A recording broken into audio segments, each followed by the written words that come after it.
तरीके को लेकर हमारी शख्सियत का अंदाज़ा लगा लेते हैं।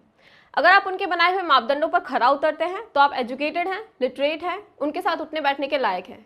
लेकिन अगर आप थोड़ा सा भी ऊपर नीचे हुए तो आप उनकी नज़रों में अनपढ़ हैं, गंवार हैं, आपको कुछ नहीं आता और आप इस सो कॉल्ड सोसाइटी में रहने के लायक नहीं हैं। ऐसा सिर्फ आपके साथ नहीं है, ऐसा ही कुछ मेरे साथ भी हुआ था अपनी लैंग्वेज को लेकर। इंग्लिश बहुत इंपॉर्टेंट है और इसकी वजह से आप कहीं ना कहीं थोड़े पीछे रह जाते हैं, ये तो मैं जानती थी, पर मैं ये नहीं जानती थी कि इसकी वजह से आपको पीछे रहने के लिए मजबूर किया जाता है और आपको आगे ही नहीं बढ़ने दिया जाता है।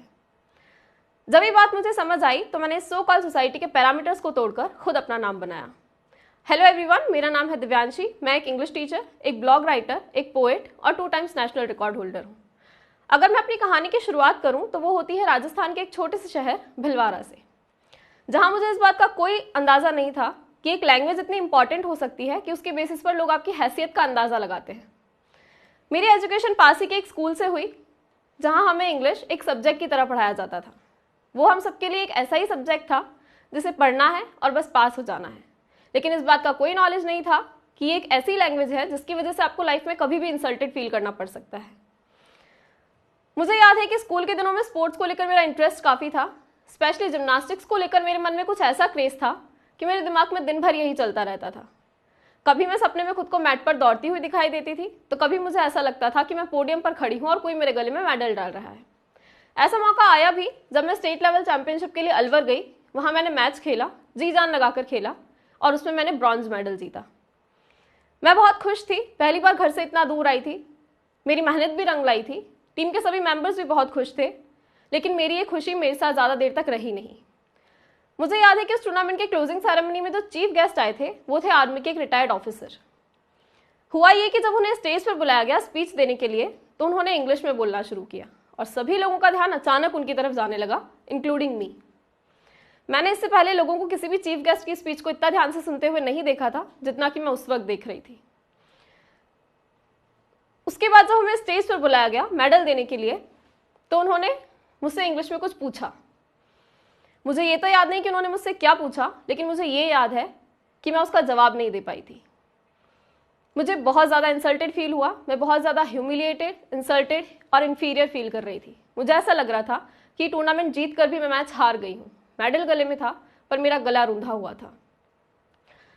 उसके बाद मैं मेरे घर गई। मेरी मम्मी के सामने मैं तेज़ तेज़ रोने लगी। मेरी मम्मी ने मेरा आंसू पोंछते हुए मुझसे पूछा कि बेटा आप मेडल जीत कर आए हो, आप रो क्यों रहे हो। मैंने उन्हें पूरा इंसिडेंट बताया और उस दिन मुझे ये समझ आया कि इंग्लिश सिर्फ एक सब्जेक्ट नहीं, एक लैंग्वेज भी है। लेकिन हम जो होते हैं, हम एक बार इंसल्ट होने पर नहीं समझते, हम बहुत ढीठ होते हैं। मेरे साथ भी यही हुआ।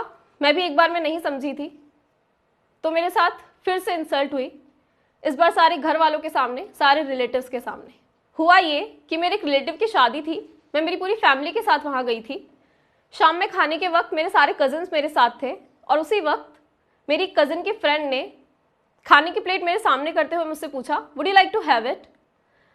मुझे इसका मतलब पता था और मैं अपना जवाब भी जानती थी, लेकिन जो प्रॉब्लम थी वो थी लैंग्वेज, भाषा।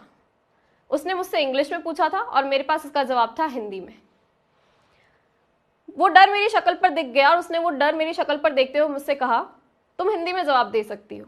उसने मुझे फिर से एक बार मेरी कमी की याद दिला दी और मुझे एक बार फिर से इंग्लिश नहीं आने की वजह से इंसल्टेड फील करना पड़ा था। इस बार मैंने किसी से कुछ कहा नहीं, मैं रोई नहीं, पर मेरा माइंड डिस्टर्ब हो चुका था। मुझे ये बात समझ आ चुकी थी कि अगर मैंने जल्दी इसका कुछ नहीं किया तो ये लाइफ के हर मोड़ पर मुझे मेरी कमी याद दिलाता रहेगा और वो कमी हर बार लैंग्वेज होगी। मैं आप सबसे भी यही कहना चाहती हूँ कि आपका सबसे ज़्यादा ज़रूरी कदम है आपका खुद से खुद के लिए खड़ा होना। देखिए, जब तक आप खुद से खुद के लिए खड़े नहीं होंगे तो आप अपना पहला कदम कैसे बढ़ाएंगे, और जब तक आप अपना पहला कदम नहीं बढ़ाएंगे आप आगे कैसे बढ़ेंगे। मुझे भी यही करना था, अपना पहला कदम बढ़ाना था। तो मैंने क्या किया, मैंने बात करना शुरू किया अपने घर वालों से, अपने दोस्तों से।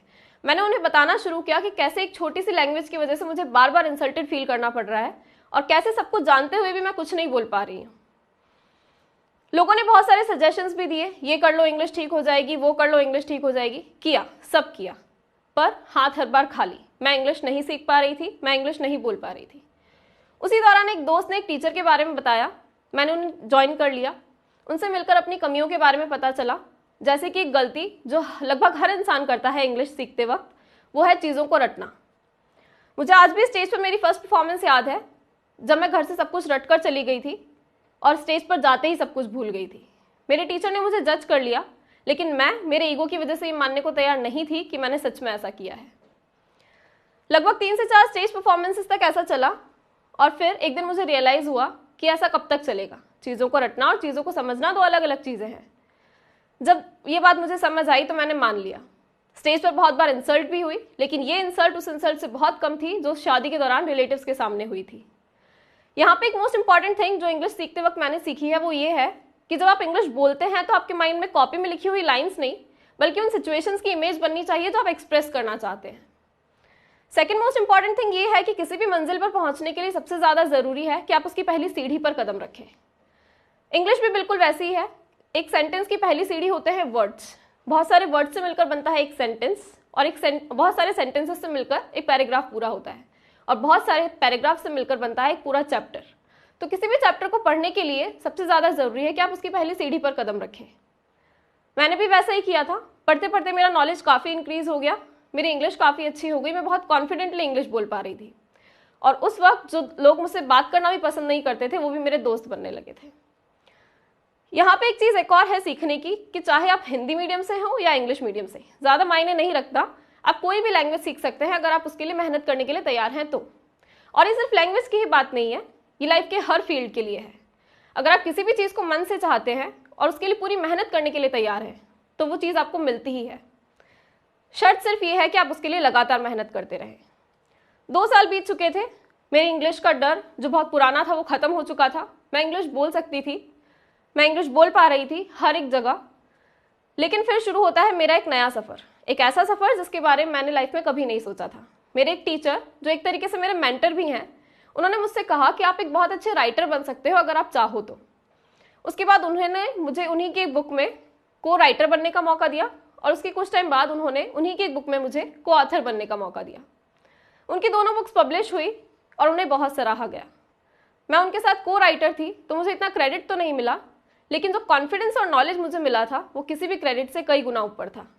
उसके बाद मेरे मन में भी एक जुनून सवार हो गया कि मुझे भी कुछ ऐसा करना है, कुछ ऐसा लिखना है जिसे पढ़कर लोग कहें कि हाँ, ये लड़की हमारी तरीके से हमारी फीलिंग्स को पन्नों पर उतारती है।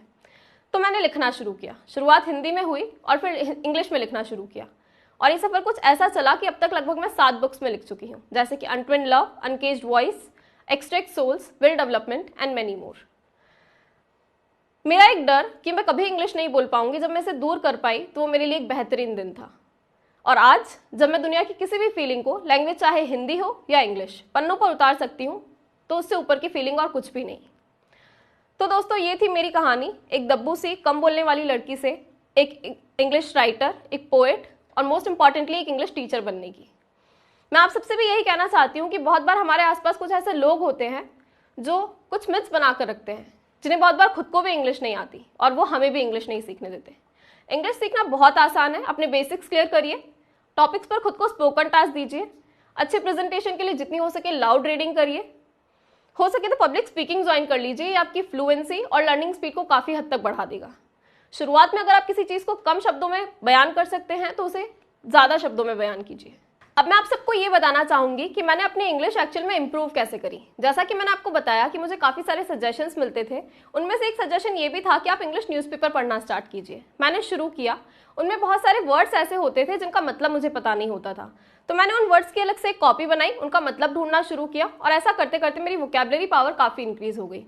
एक और चीज़ जो इंग्लिश सीखने में आपको काफ़ी हेल्प कर सकती है वो ये है लिखने की प्रैक्टिस करना। अगर आपको कोई टॉपिक मिलता है तो आप उसके बारे में लिखना शुरू कीजिए। जब आप 10 पेज लिख पाएंगे, मैं आपको मेरा एग्जाम्पल देना चाहती हूँ। जब भी मुझे कोई टॉपिक मिलता था तो मैं उसके बारे में जब 10 पेज लिखती थी तब मैं उसके बारे में 2 पेजेस एक्सप्रेस कर पाती थी।